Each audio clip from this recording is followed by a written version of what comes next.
Okay. Hello, hello, hello. I'm here. Sorry, I'm like a couple minutes late. I was looking up details about the Taylor Swift concert because Nashville is insane this weekend. I already feel it like in the traffic and things like that. So I'm like, how many nights is she gonna be here? Because anyway, doesn't matter. But I'm trying to avoid crowds this weekend, so probably won't be going out too much. And instead, I'll be hanging out with y'all doing some reading sprints tonight. And I don't have them scheduled yet, but I will be going live again tomorrow, probably like late morning through the early afternoon. I do have plans in the evening, but other than that, I am free for sprints. So we'll be going live tonight, of course, as I am right now, and again tomorrow. Cannot wait. So excited. Maybe I'll go live on Sunday too. We'll just mess around and see what happens. I don't know. But welcome, welcome, welcome. Hello, Glenda. Hello. Hi. Welcome, welcome, welcome. Hello, everybody. Thanks, y'all, so much for being here. I'm so excited to get some reading done tonight. School is over for like a month for me, so I'm taking full advantage of the time where I'm done with school. So let me know what y'all will be reading or doing. Let me fix my camera really fast. Sorry. I am going to be reading Brutal Obsession by S. Massery for a reading vlog. I'm on page 174 right now. And it's like 600 pages almost. So I've still got quite a ways to go, but I feel like I'm like flying through it. So I will be reading that. I also have my dinner right here next to me. It's nothing nutritious. It's literally McDonald's because craving, and it's Friday and it was payday for one of my jobs. So here I am. Ooh, siren.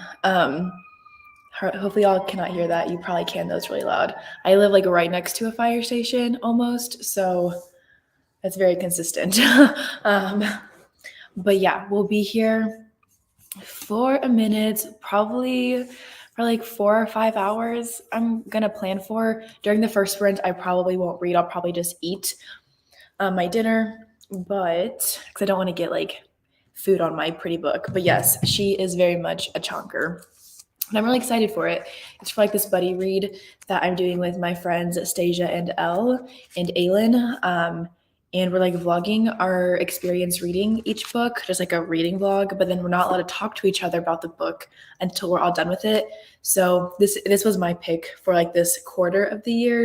And I definitely picked a thick one, but like I read 100 pages of it while my children at work napped yesterday, and that was in like 90 minutes. So definitely a quick read to get through, especially because like I am so invested in it already.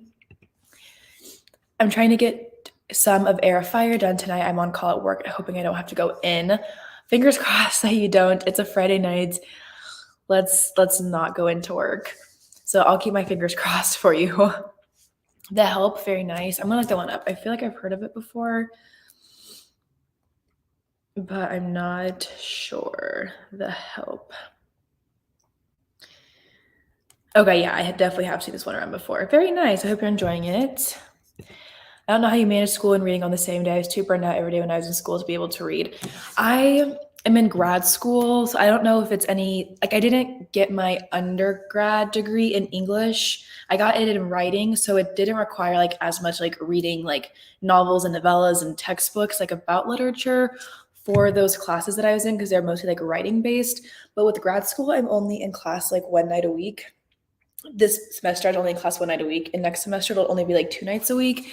So it was hard for a while to like find the balance, like between like having like making time to read because I was just doing schoolwork all the time. But once I kind of got into school, it got a little bit easier.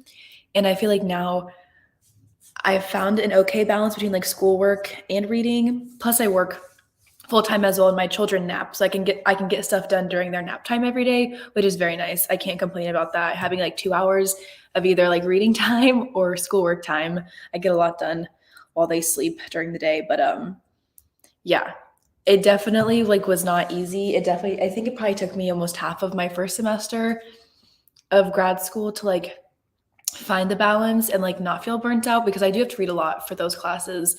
but these are like my fun books. The books that I read for school are like not my fun books. Like some of them are good and they're fine, but like, I feel like this is almost like the relief, like the stress reliever that I get from school, like being in grad school and like homework.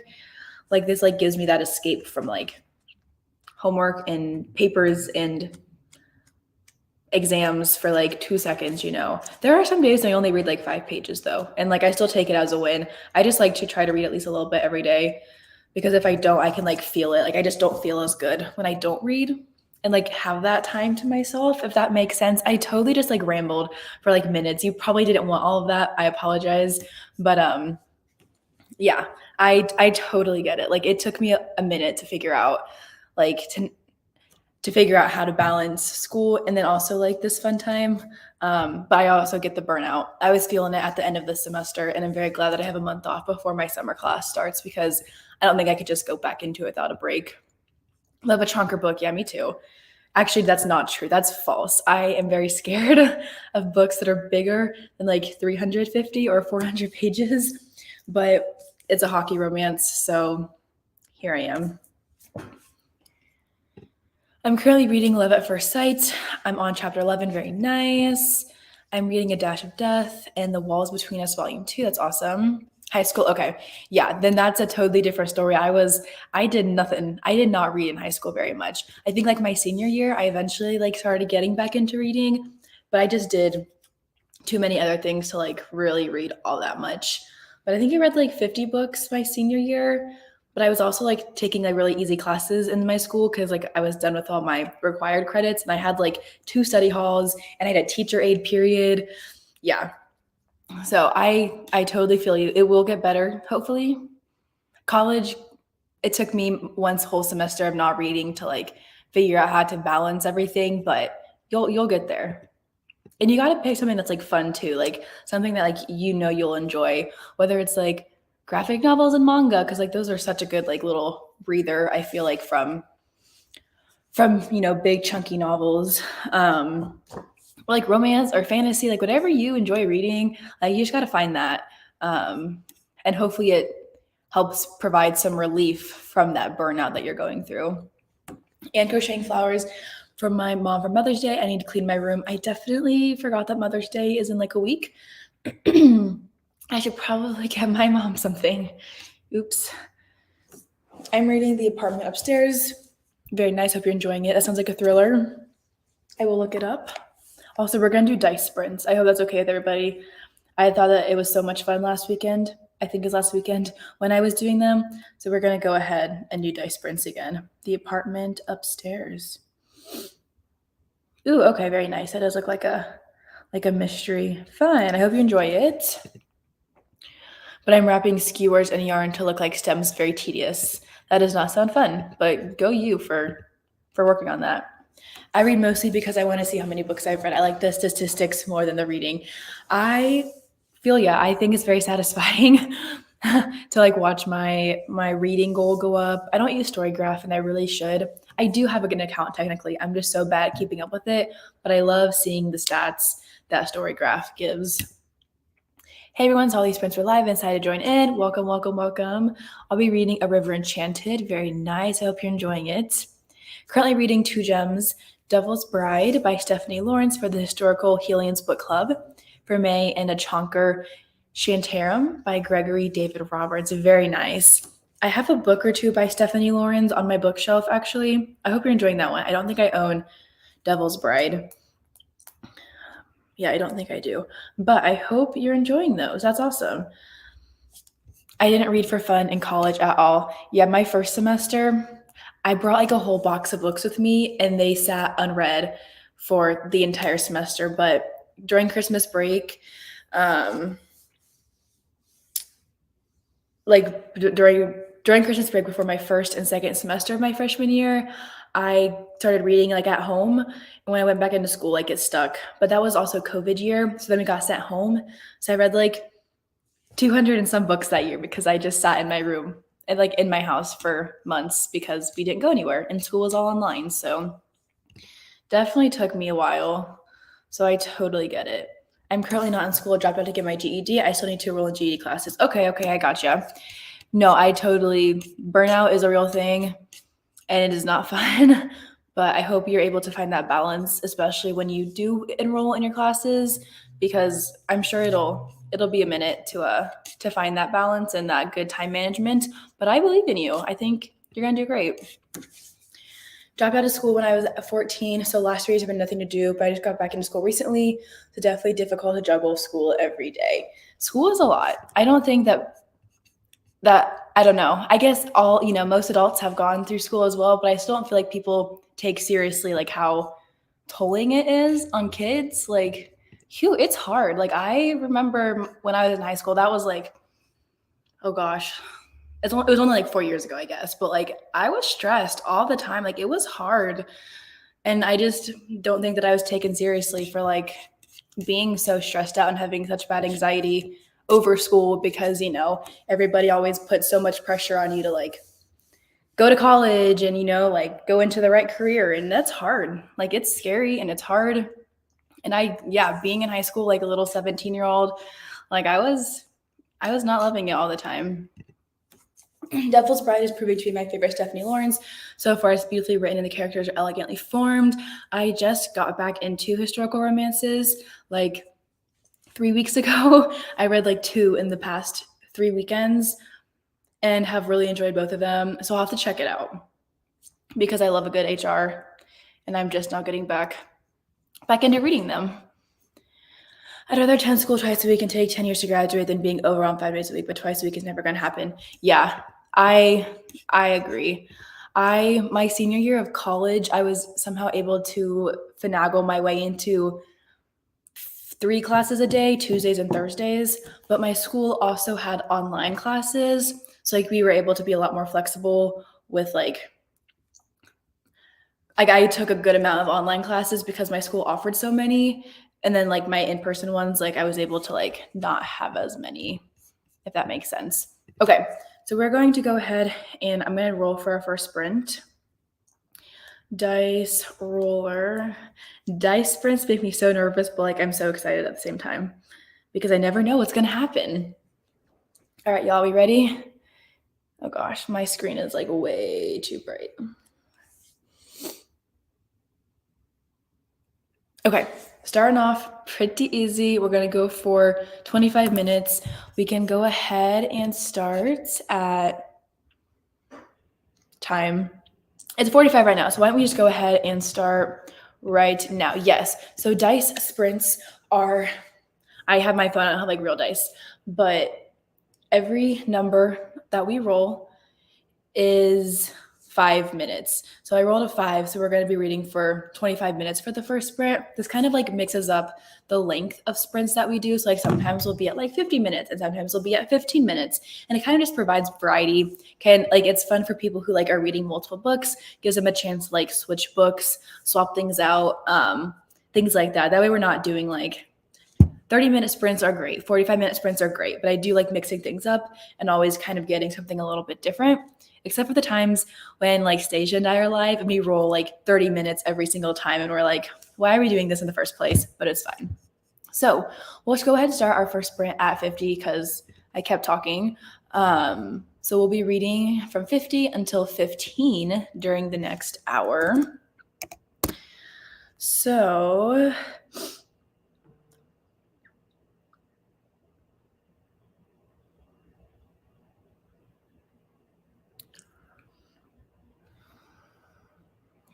okay, sorry, I got a text message. I need to read it. Okay, never heard of this, but I love it. It is very much not an original thing to me. I think I first heard about it through Bookoplathon, I believe. Yeah, whoops. I think I first heard of this, through Bookoplathon, but it stuck. Like a lot of people do it. I love, dice sprints are so much fun. Definitely like mixing things up and being random every time we do a sprint. So, okay. So I need to go ahead and edit this banner. I really like every time I go live, I say this, but I wish I could share my screen. But my silly little MacBook doesn't let me share a new tab, at least not on my version of StreamYard, unless maybe someone else can get it who does StreamYard on their Apple laptop, but I cannot. So I'll just go ahead and get our little scrolly banner going. Oh, that's not what I wanted to do. Scroll across the bottom. Here we go. Okay, perfect. We've still got like 3 minutes.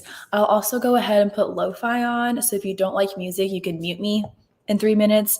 But StreamYard now has an option where you can play music from StreamYard onto the live broadcast.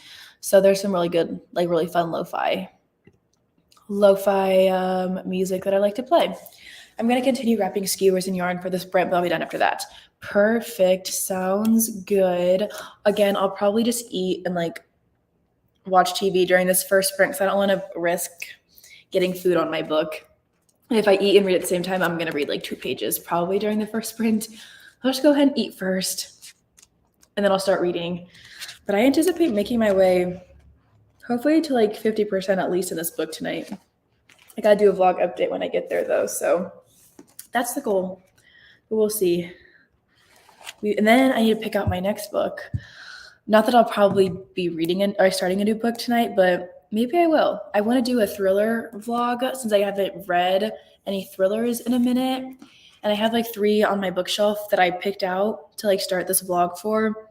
So maybe I'll also start one of those tonight because I have audiobooks for all of them. If I like am feeling like burnt out, like reading physically, we'll see. We'll see. I'm making waffles for my kids' dinner during the sprint. That sounds amazing. I love a good breakfast for dinner situation. We did, this was like months ago, I guess, but one night my roommates and I made like waffles for dinner and eggs and fruit and cereal. I don't know, we had a really good time. It was around Christmas time and we watched Home Alone while we ate our breakfast for dinner. It was so much fun. Okay, we got 1 minute left, so I'll just go ahead and get things going here. Oh, y'all, I am so glad it's the weekend. This was a really good week, actually, because things with like my new apartment were finalized. We got the lease signed. We submitted our notice here, moving into a newer apartment. It's gonna be so nice. School is done. I submitted my final exam. Can't complain about that. I love the weekend, so I'm glad that we're here. Okay, it is 50, so we're gonna go ahead and read. I will see y'all in 25 minutes.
y'all. First sprint is over. Let me know how you did. I ate my food really fast and I'm doing some engagement on Instagram, but I will start reading during our next sprint now that I am done with my food. But yes, let me know how y'all did. I'm gonna go ahead and get our dice roller ready to go for our next one. Dice roller. Okay. Oh, every time I put it up to my screen. Okay. Nope. There you go. All right, next sprint is going to be for 35 minutes. I'm going to go ahead. We'll go ahead and do our next sprint at 20. I don't normally talk a ton when I'm by myself, but we all kept chatting when I first started, so that's awesome. I read a chapter, very nice. I didn't get to read. Hopefully during our next sprint you can, but also making waffles definitely sounds delicious, so I support it. I made like 4 or 5 stems and watched YouTube. Very nice, very nice. I'm gonna like curl up. I brought my blankie, my fuzzy blanket out with me. And I'm gonna like curl up and I have my tabs. I'm gonna read hopefully like at least 30 pages during this next sprint. Got to page 118. That's awesome, Glenda. Yes, I wanted to answer this question on locally though as well. We will probably be sprinting for 4 or 5 hours. These started at 3:30 Central Time, which is the time zone that I'm in, and I'll probably go to like 8:30. Yeah, that sounds good. 8:30 or 9, just depending on how I'm feeling once we get farther into these sprints. But that's the current plan. I will also actually probably go ahead and schedule sprints for tomorrow, because I'll for sure be doing sprints tomorrow as well, probably from like 10 or 10:30 Central Time to 2 or 3 o'clock Central Time. I do have dinner plans, but I am free up until then. And then Sunday, I'm undecided on going live on Sunday because I'm babysitting for like 9 hours that day for the Taylor Swift concert. But yeah, we'll see. We'll see what happens on Sunday. But for sure, I'll be going live tomorrow. I'll try to schedule them at some point during these sprints. That way y'all can set reminders if you want to, or like whatever you want to do with that. If you want to read with me again tomorrow, yeah, we'll get that figured out while I'm live in a little bit. But got to page 342 of A River Enchanted. Really loving it. That's awesome. I've definitely seen that one around, if not owned it at some point. I think it's like, I feel like Book of the Month did it back when it first came out. Isn't it by like Rebecca Ross? Yeah, I definitely used to own this one, but I never got to it. I'm glad you're enjoying it. I've heard really good things. It's got really good ratings on Goodreads, so that's awesome. Very nice. All right, y'all, it is 19. Gonna go ahead and get my banner ready to go. I'm going to, let's see, figure my seating arrangement out. Might shift y'all a little bit. I already want to buy the sequel and I never do that. That's definitely a thicker book then, because if you're already on page, or if you're on page 342 and you're not done with it, okay, yeah, it's almost 500 pages. Wild. Well, that's awesome. That's awesome when like a book is so good that you want to read the second one before even finishing the first one. Okay. Can we get myself situated over here? Maybe, yeah. We do not have the comfiest couch, but my roommate's parents might be buying us a new one when we move. Or maybe I'll buy us a new one when we move, because this one is not not the best, but it gets the job done, I guess. So it is what it is. All right. We're going to go ahead and read for 35 minutes. I'll talk to y'all at 55 and we'll roll for the next sprint.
sprint is over. Let me know how y'all did.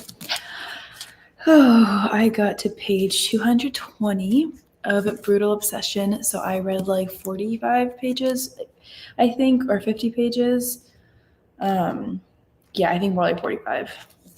But yeah, so good. I'm feeling myself already getting tired though, and it's only 5 o'clock. But it's fine. I might switch to an audiobook. During our next sprint, I'll probably go grab my next 3 books. I do need to film my vlog intro for them probably.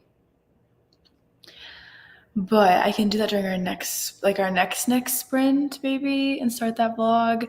But I'll bring up my 3 choices for y'all. They're all thrillers. It's been a minute since I've read a thriller, and I want to do a vlog for it. So maybe I'll start an audiobook for one of those tonight, so I can just kind of lay on my couch and stare at the ceiling. Oh, hello, Shelby. Welcome, welcome, welcome. Starting on page 115 of The Fixer by Renee Rose. I've heard of that author before, I'm pretty sure. Not sure if I've seen that book. Let's see. The Fixer by Renee Rose. Okay, cool. I've not seen this book before. I hope you're enjoying it. Got 8 pages. I ate dinner, not waffles. Very nice. Watched YouTube and ate some fruit and crocheted a tulip. Love that. The first flower I crocheted, but I can't attach it because I just turned on my hot glue gun. Very fun, very fun. I love all the art and crafts that we're doing. Oh, I really need to probably get something for my mom for Mother's Day.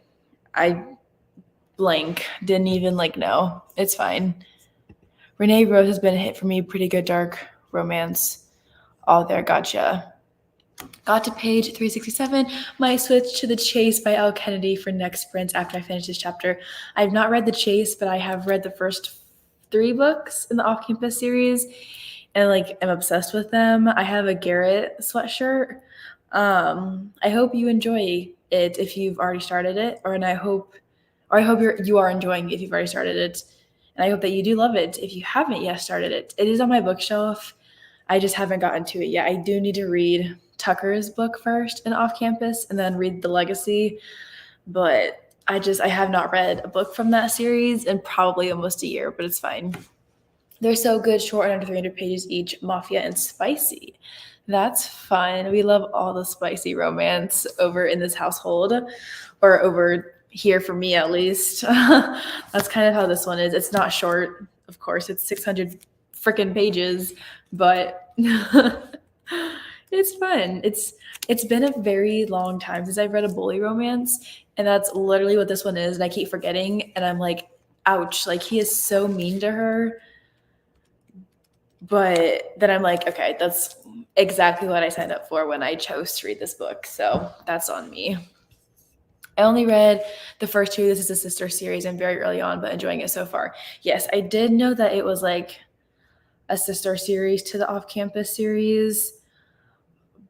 I'm obsessed with Elle Kennedy. I've given almost all of her books 5 stars except for 2, which I guess I've only read 5 books from her. 6 books from her. But the only 2 that I haven't rated 5 stars were Misfit, which just ended up ticking me off because it ended in a cliffhanger, and I didn't think it was that much of a romance, but it's fine. And then the one that was the after books, the Avalon Bay, the first one in that series, I gave 4 stars because I had an arc of it and really enjoyed it. Just not my favorite. I just feel nothing can beat the Hockey Boys of the Off-Campus series. First 2 in the Off-Campus series. I gotcha. This one has Touch Her and Unalive vibes, and I'm here for it. Okay. We love that trope. Oh, yes. Okay, awesome. I do need to... I need to get to them. I need to get to the... What is this? Briar U series. Yeah, I need to get to them. I love the deal, but the mistake was a little meh for me. I think I DNF'd. That's fair. That one, I ended up giving it 5 stars. I'm just gonna look them up to make sure that I'm like, I've given all 3 books. Yeah, because the mistake is The Freshman and Grace, not Grace. Yeah, Grace and John Logan. Yeah, Logan. I also gave that one 5 stars. But that one did take me a little bit to get into, and it was kind of frustrating, I think, because that's the one that has like the very big like gap in time between like their one night stand or whatever, and then like their real relationship. At least I'm pretty sure it's that one. Yeah. Yeah, and book 3 is about Dean. Gotta love him, truly. Okay. All right, y'all, let me roll for our next sprint. I did order I don't love the Bookish box, but they were doing a special edition of the Off-Campus series, and so I bought them.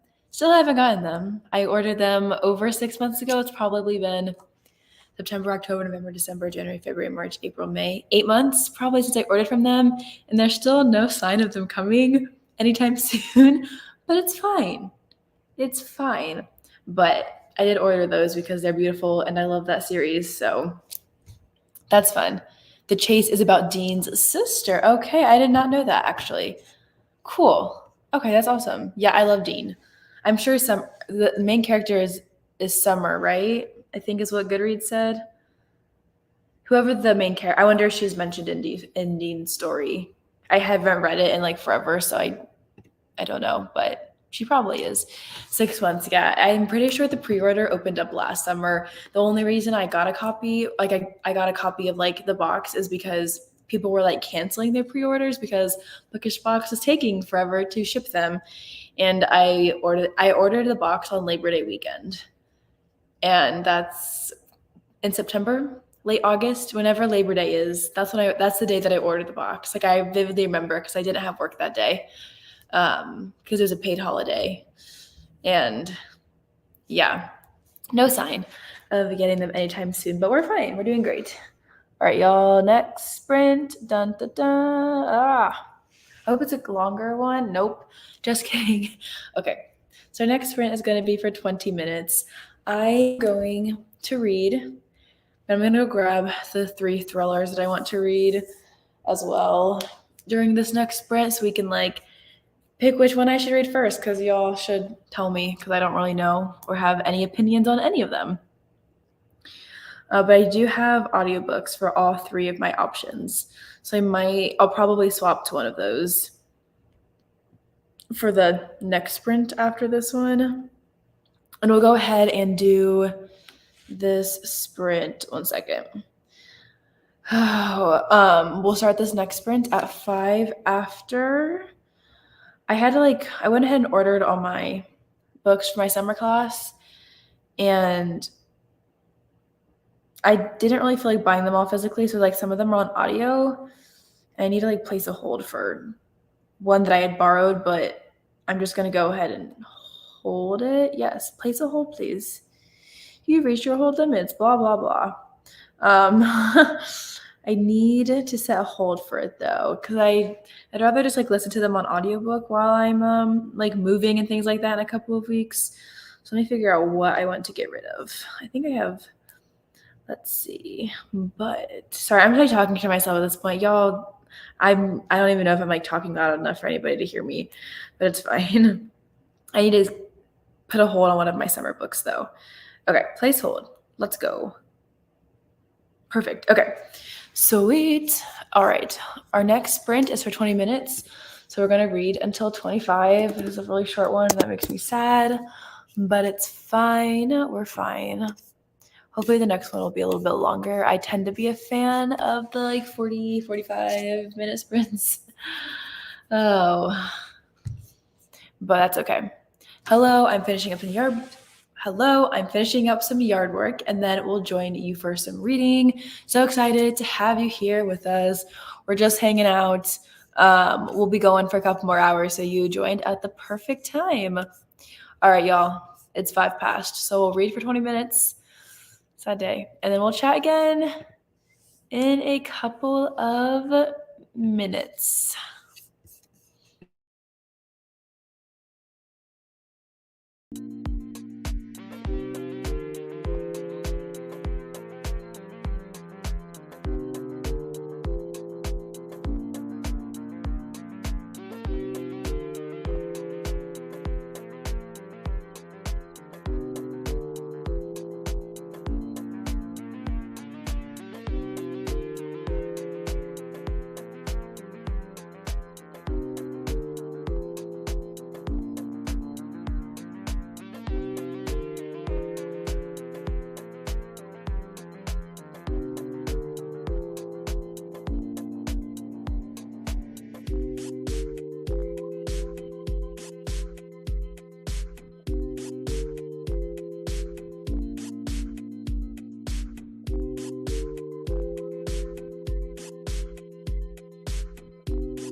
Let me know how we did.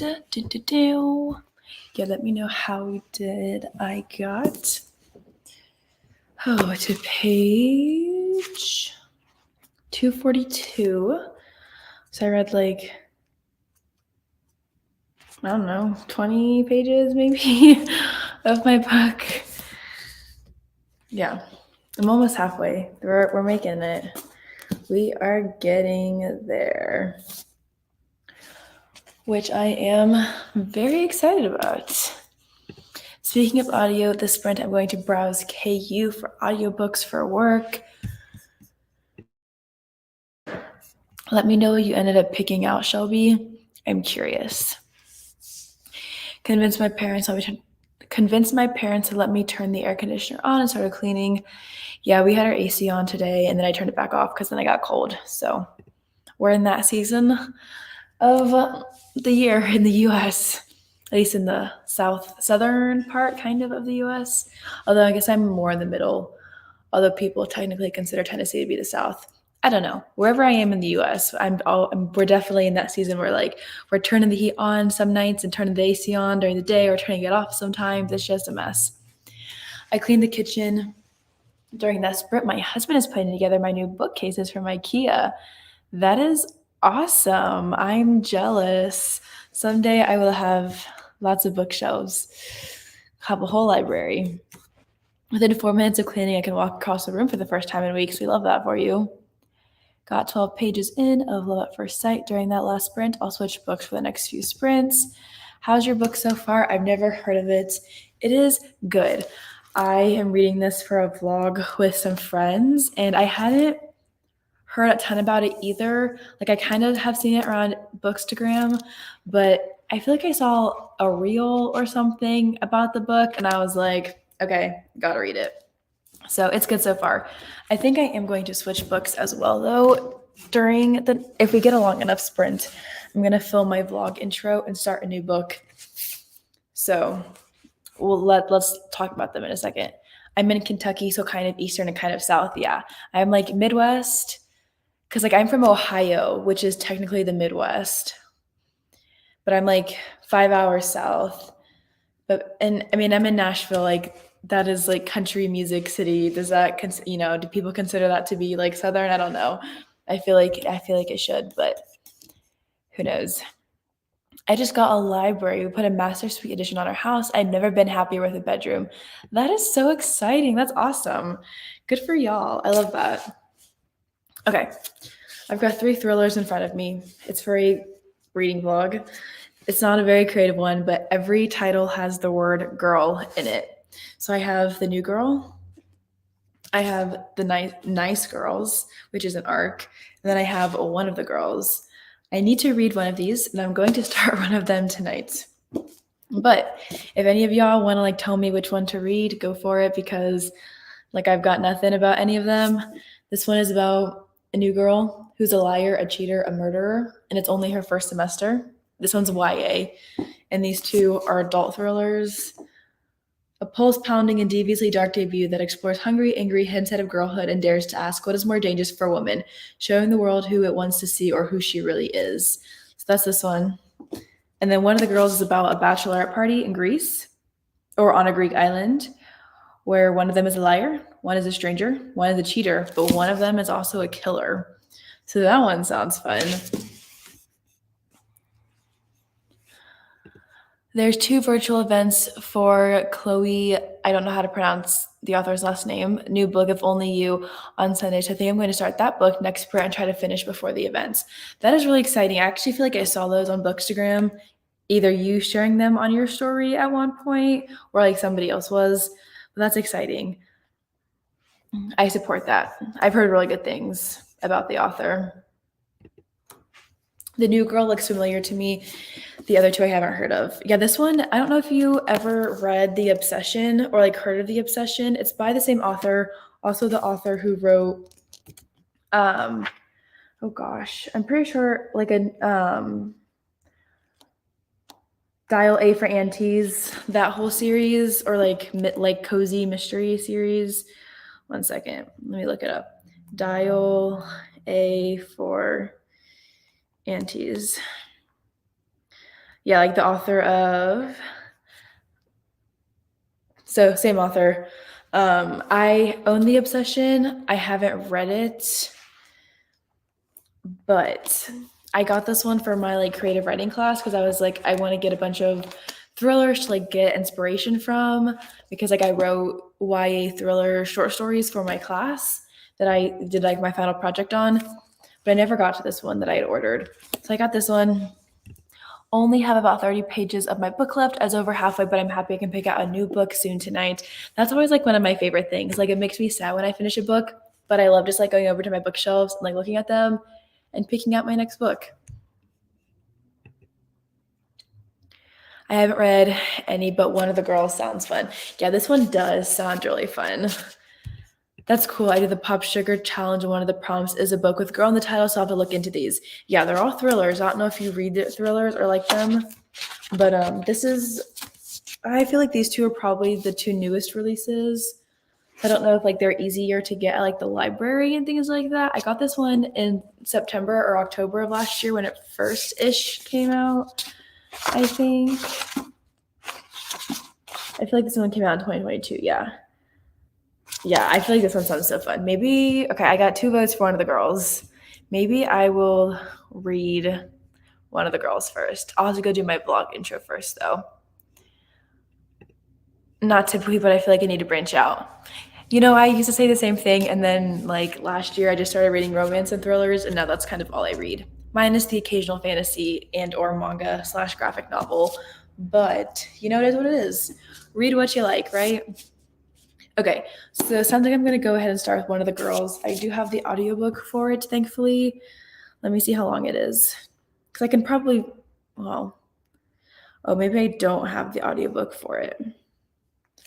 Oh gosh. Okay, let me see if I can get it really fast. One of oh, there is no audiobook. Wait, at least not on Hoopla. Let me look on my Libby and see if there's an audiobook. If not, I might not be reading this one first, only because, oh good, the audiobook is available from the Nashville Public Library. Okay, so I got the audiobook. It is 10 hours long, I think. So that's not too bad. Yeah, 10 hours long. So it looks like I'm going to start with this one. I got to go do my vlog intro though during this next sprint. But let me go ahead and roll because we can start at 35 if I time this out right. Oh, okay, there you go. Why? The dice hate me tonight. This is fine. All right, we're doing a 15-minute sprint. So we'll just go ahead and start at 35 in just a minute. And we'll be reading until 50. So I guess that gives me enough time to start my vlog. So I'll go do that. And I do need to film a clip. I want to film a clip of me reading Brutal Obsession for my vlog. So I'll probably film vlog clip, start this, or like get a clip of me reading this if I can. And then I'll start the audiobook in one of these sprints. Who knows? I'll be here for like 3 more hours at least. So yeah, we'll figure it out when we get to it. But go ahead and get the banner going. Maybe one of these days we'll get a longer sprint. It's fine. We're doing great, y'all. We are doing great. Okay. We'll chat in 15 minutes. Feel free to like not read during this one because it's so short, or, you know, read whatever you want to do, go for it. And we'll chat at 50.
sprint or whatever you want to call it is over.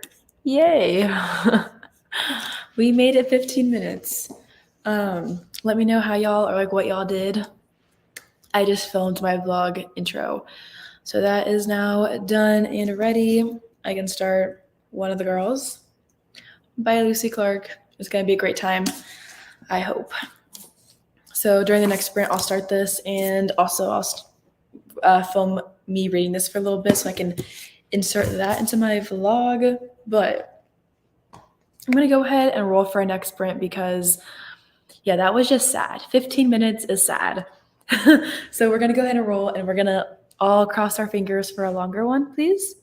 That would be great. Would really appreciate that. Oh, gosh. Okay. This makes up for the 15-minute sprint, for the 20-minute sprint. All right, y'all. We got 11. So that means we'll be reading for 55 minutes. I hope we are all ready for that. This should be perfect time for me to get clips of me reading both books in front of me for my various videos. I didn't read anything that sprint. I got distracted scrolling on social media. I feel like that was like the perfect length of time for you to do that. So I support. Watched YouTube and organized all the yarn for flower projects. Very nice. Apparently, I'm not reading it all tonight. I need to sort my books to put on my shelves. How should I sort them? Alphabetical color. I want to say color because I love seeing a good rainbow shelf, but my shelves are currently genre based. So like I've got thrillers on 1.5 shelves. I've got romance on like 2 full bookshelves, or 2 full half bookshelves, because I've got like the little ones in my room. I've got like a little middle grade section. I've got historical romance section. So that's how I do mine, and I kind of like it because like it's easy for me to like, if I want to read a thriller, like I know where they all are. If I want, I don't have a ton of books in my apartment, but someday when I do, that's probably how I'll do it then too. I've got like all my special editions kind of in one place, but I do like a good color bookshelf.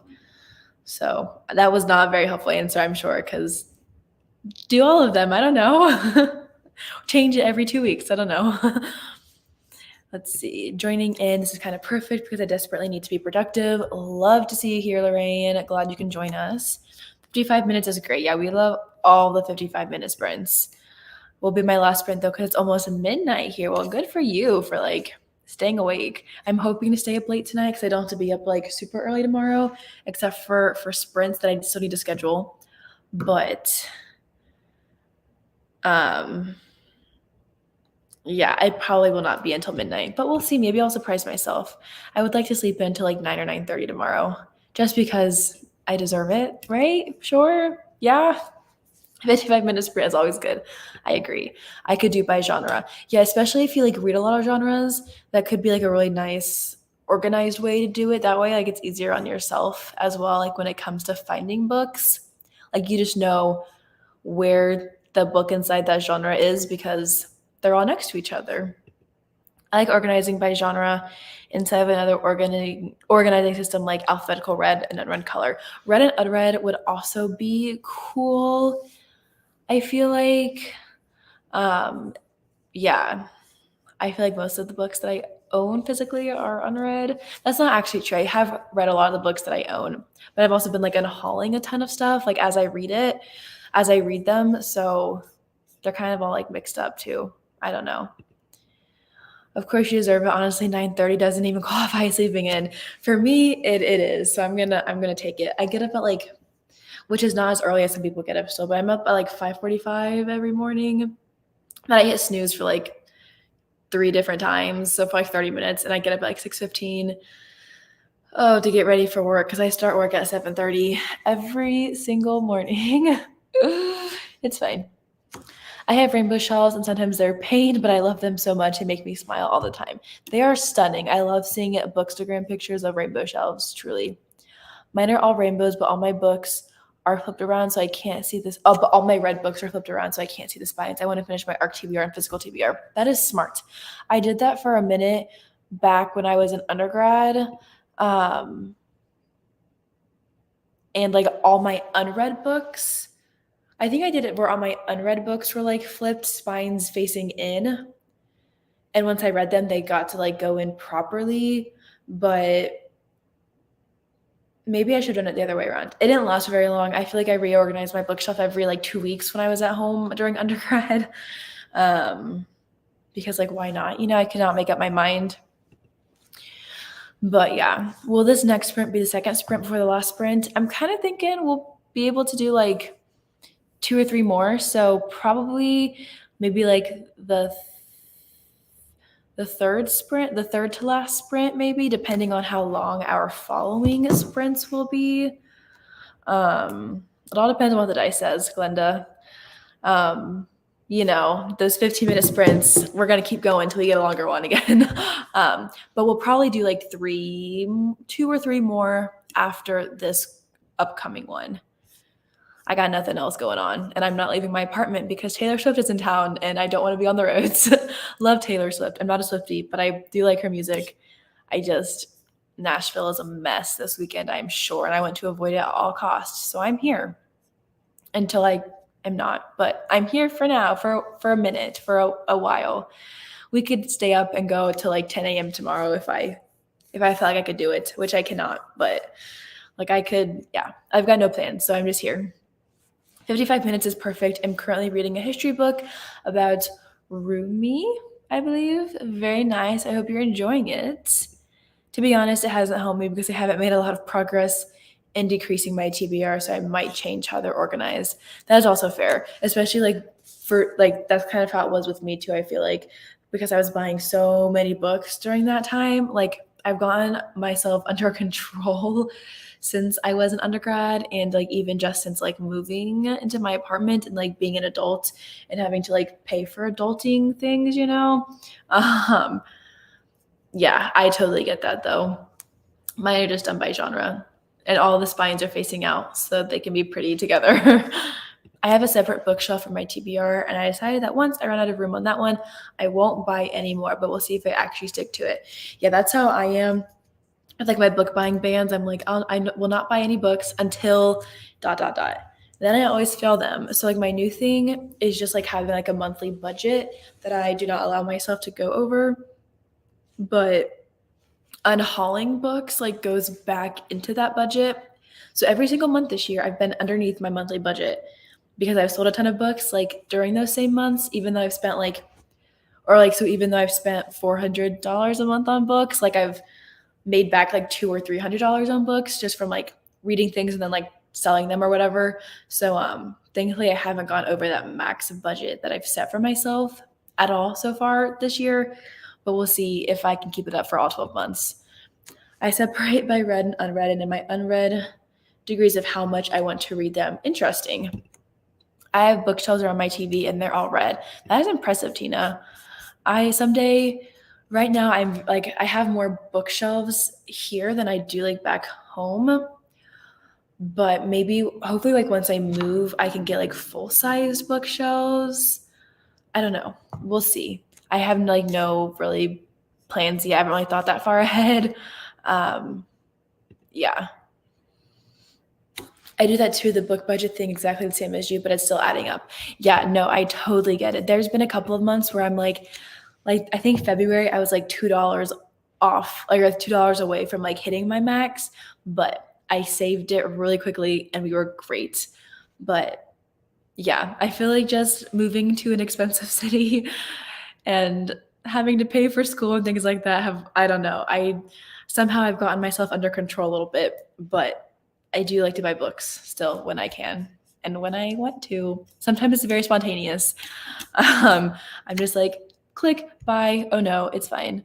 But honestly, I prefer shorter bookshelves. Yeah, I have 2 of like the half bookshelves from Target that were like $25, which is really nice because I actually got them both with like gift cards that I was given from people.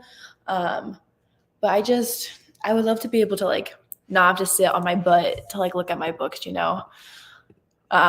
or to like just, I don't know, get rid of the 2 half shelves and get like a full-sized one. I don't know. I'll probably never get a real size bookshelf like while I'm living like in grad school, just like with roommates and things like that. But I don't know. Someday I'm gonna have a full library with full shelves. Okay, y'all. It's 6 o'clock. Here, it's a new hour. We're gonna go ahead and start our next sprint because we're gonna go for so long. So, okay. All right, y'all. We're gonna go ahead and read for 55 minutes. I'm expecting great things from all of us. We've got this. We're gonna do great, and we'll chat at 55.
We did it.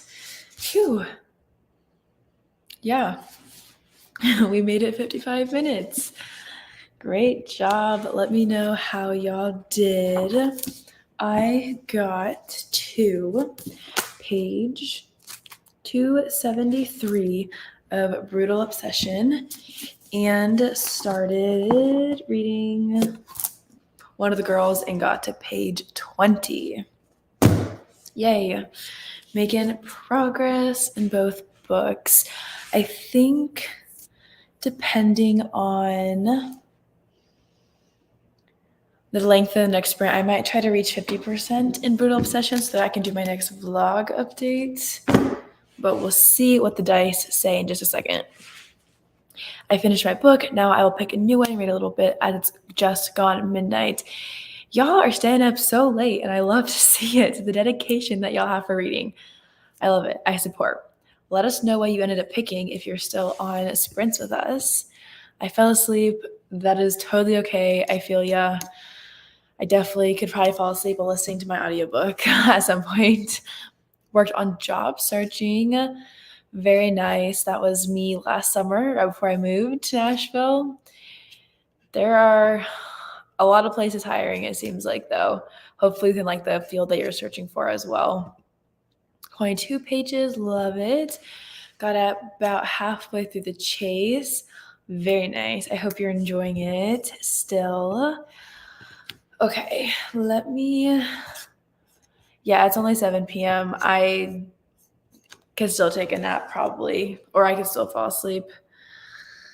I am tired. It's been a long week. A good week, but a long week, you know? Okay, let me go ahead and roll the dice for our next sprint. We can start the next sprint at 5 past, give ourselves a little bit of a longer break. Yeah.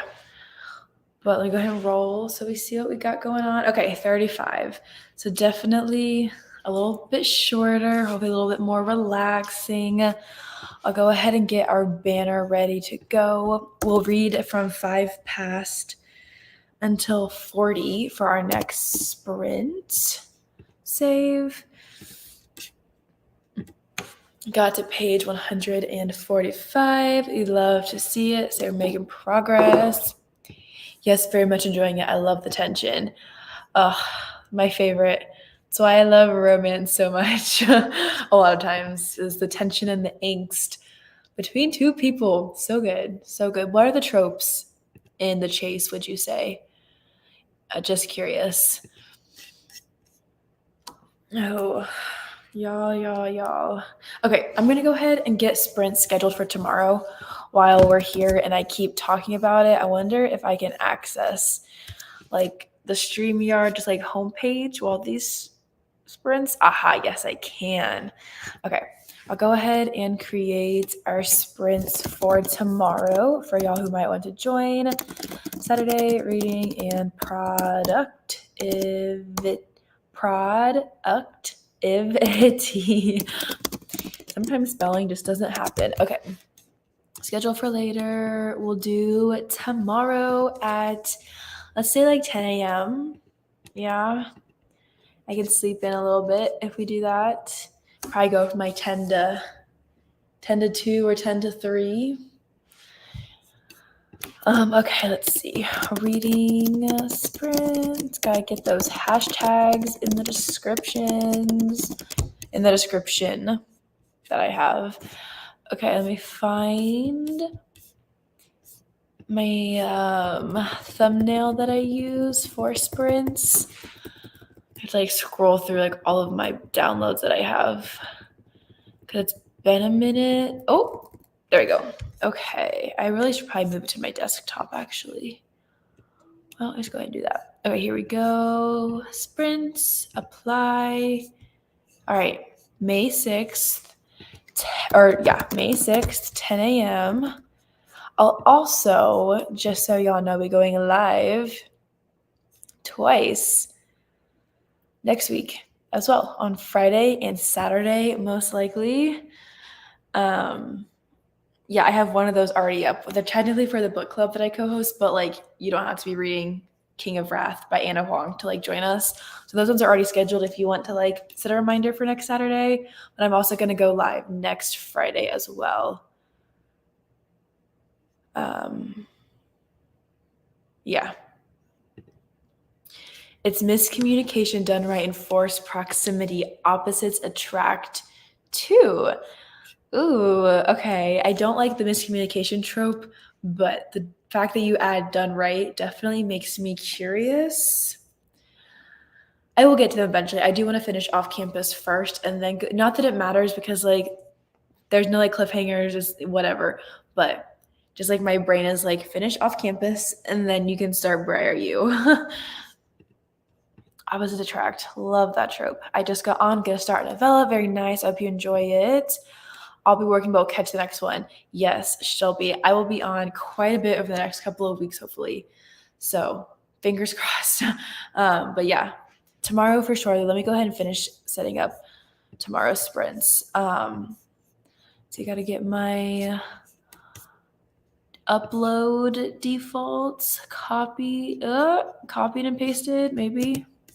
Yeah. Okay. Important.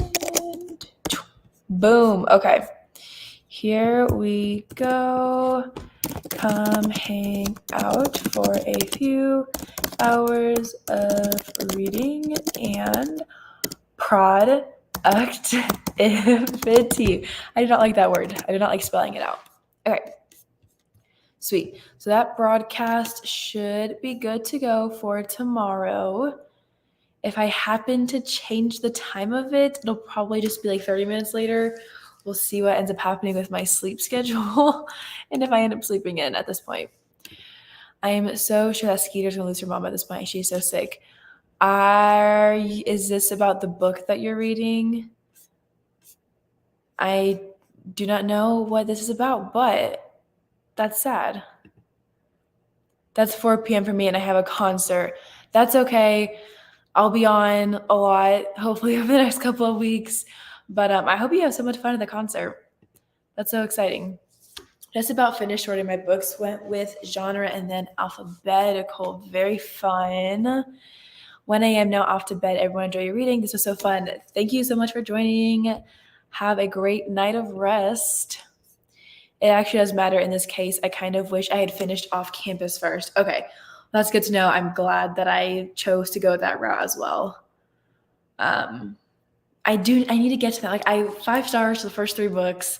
I just need to read Tucker's book and then the novellas to all of them. But I keep pushing them back. I really do. Maybe once if I ever get the special editions of them, then I'll be like motivated to finish up the series. Oops, didn't realize the sprint ended. Got some more cleaning done, ate some ice cream, watched YouTube. Love that for you. Love that. I want ice cream. My roommate got me ice cream like 2 nights ago, and it was delicious. It was like a little tiny pint size, not even a pint, like a little tiny single scoop serving of chocolate ice cream. Oh, and it was so good. So good. All right, y'all, we're just gotta wait 2 more minutes for our next sprint. Kind of thinking we'll do 2 more after this upcoming sprint. Yeah, unless we get like 2 15-minute sprints, this will probably be our third to final sprint for the evening. But we've been on for almost 3 hours so far. Over almost 4 hours. It's been 3.5 hours since we started. We are doing great. It's a Disney concert. It's a Disney and concert orchestra thing. It's pretty cool. My brother-in-law is a conductor. That sounds so fun. That's awesome. I hope you have the best time. We'll be there hopefully. Good night. Thank you for joining. All right, y'all. I'll go ahead and get our banner up and going. Okay. Dun, dun, dun, dun, dun, dun, dun. Read until 40. Correct, because we rolled 35-minute sprint. Yeah. Okay. I have already forgotten. All right. All right, y'all. It is 5 past, so we'll read for the next 35 minutes, and I'll see y'all at 40.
Another sprint is over. Let me know, as per usual, how y'all did. I got to 50% in Brutal Obsession.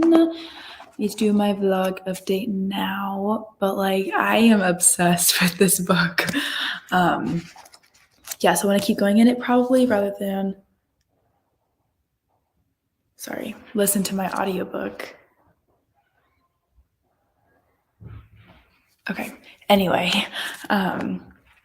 yeah. I also remembered that I had a bottle of wine in my cabinet, and I was like, I wonder if I should go like open it up. Then I realized I don't have a bottle opener, or like a cork opener. So I ordered one on Amazon as well as a stopper. That way I can save it for a couple of days. And thankfully it'll come tonight, overnight. So that's kind of a bummer, but that's okay. I read 3 pages. That's totally okay. I saw your picture of your bookshelves and I love them. Crocheted most of a daisy. Love that. I read 16 pages. That's impressive. We love to see it. Let me go ahead and roll our dice again. We'll probably go ahead and do 2 more sprints for the evening, and then I'll see y'all back here again tomorrow if you are available. All right, y'all. Oh, yikes.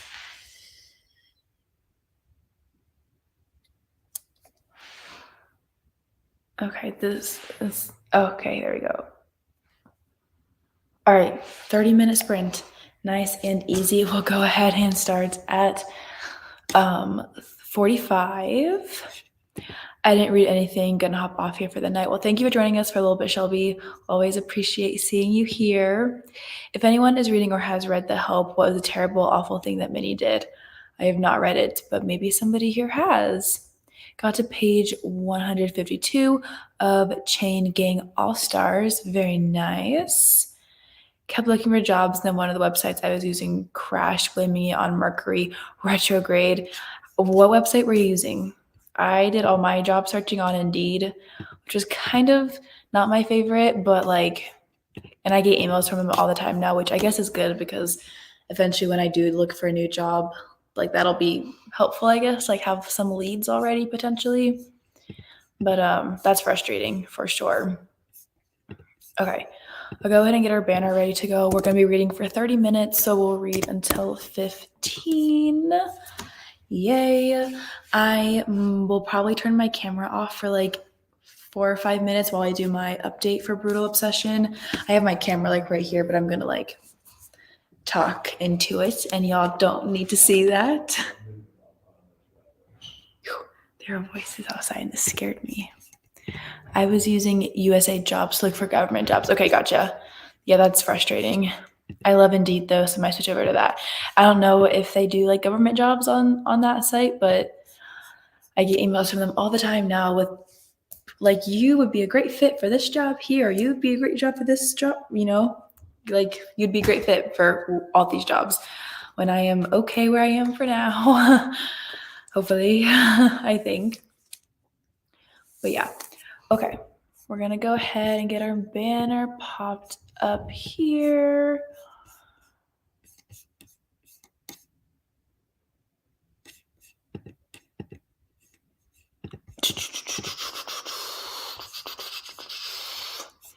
And after this, I don't know if I already said this. I probably did. I'm just tired. We'll do one more sprint for the evening. Okay, just waiting for the time to change. Maybe.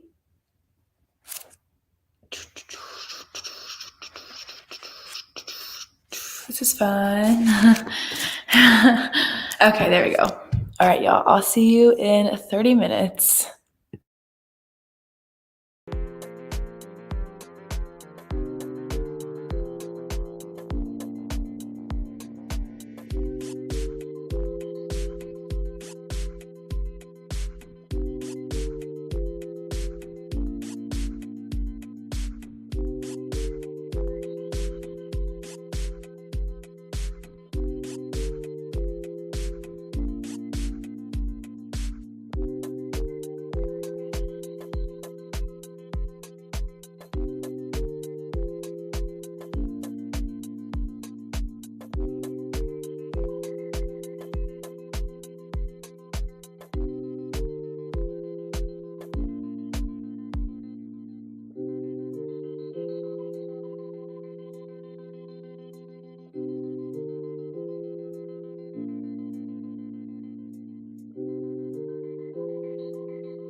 All right, y'all. Another sprint. Here and gone, here and past, done and finished. I don't know. I don't know. But again, let me know how y'all did or what you did during these sprints. If you didn't end up reading, I did my 50% update for Brutal Obsession and then read like 30 pages. So I love that. I think I was going to keep reading one of the girls, but I think I might just keep going with Brutal Obsession for the last sprint. Would love to finish it up by tomorrow if possible, just so I can get this vlog done and out of the way and get it all ready to go for when it's supposed to come out in a couple of weeks. Oh, but let me know how y'all did. We're going to go ahead and do our last sprint next. So I'll go ahead and roll for it just so we're ready. Unless this is like a 15-minute sprint, we'll do one more after this. But if it's like 30 minutes or longer, we'll just go ahead and finish off with this sprint. All right, perfect. 40 minutes is a great way to end, a great place to end our sprints for the day. So we'll go ahead and start at 20 and we'll just read until the hour. I feel like that sounds good. Yay. All right. More job searching and ate a bit of dinner. Writing cover letters is the worst. I agree. Not a fan of cover letters. I crocheted a tulip and finished the petals for the daisy. Very nice. Also, my mom put a pizza in the oven for dinner. Love that. It's very late for y'all to be eating dinner, but I support. Okay, we'll do our last sprint in 2 minutes. Whew, we got this, 40 more minutes, and then we're done for the evening. I feel like this has been so productive. I've read like 160 pages of this book so far, so I love that. We always have dinner late. Okay, gotcha. Yeah, my family always has dinner early. Now that like I live by myself, I eat whenever I feel like it. But when I'm at home, we eat dinner at like 3 o'clock. We do like a Leonard type thing. So like late lunch, early dinner. But yeah, my family just eats super early. My mom didn't work today, but especially on days she works. Yeah, that makes sense. I get it. My friend Astasia just texted me. I need to respond. I just got King of Pride.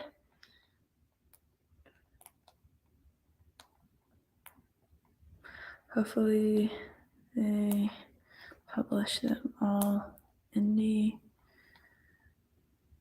first. Okay. 1 more minute. Go ahead and get our banner going. Let me change. Let's see. Wonder if I can. Ooh.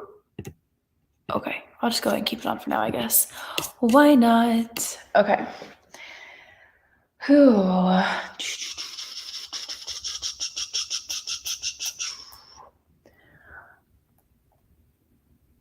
All right, y'all. One more minute. And then we are going. Just waiting for the time to pass. Okay, there you go. All right, y'all. I'll see you in 40 minutes.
right, y'all.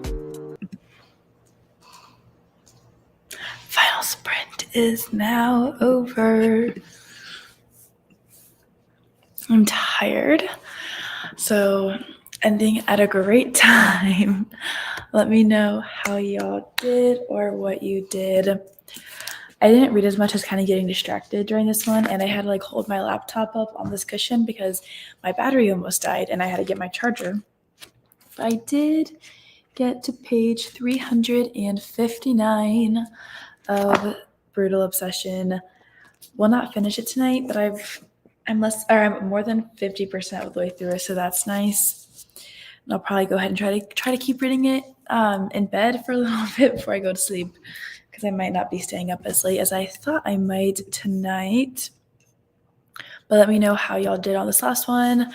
Applied for 2 jobs. Thank you for the sprints. Crocheted another tulip and most of a sunflower and ate pizza. Very fun.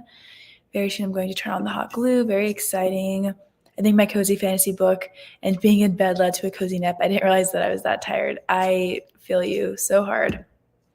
I'm glad you figured out for the book that you're reading. Good. All right, y'all. Well, that is it for me. It is 9 o'clock here, so I will be signing off. But I do have my live sprints for tomorrow scheduled for 10 a.m. Central Time. I believe I will confirm that right now. Yes, they're scheduled for 10 a.m. Central Time. So if you're free at that time tomorrow and want to coming out again, I will be here in the morning to get some more reading done. So yeah, thanks for the sprints. Have a good night. You too, Tina. Thank you for joining. Have a good night. See you tomorrow. Thanks for hanging out. Thanks for taking a nap. Taking a nap with me. We love to see it. All right, y'all. I'll talk to you tomorrow. I'm going to end the broadcast. We'll go to this comment first from Glenda. Got to page 165. Good night, Rylan. Everyone, hope to see you all tomorrow. Thanks so much for hanging out again, Glenda. Always love seeing you here. All right, y'all. I'm going to go ahead and end the broadcast for real, and I will see you all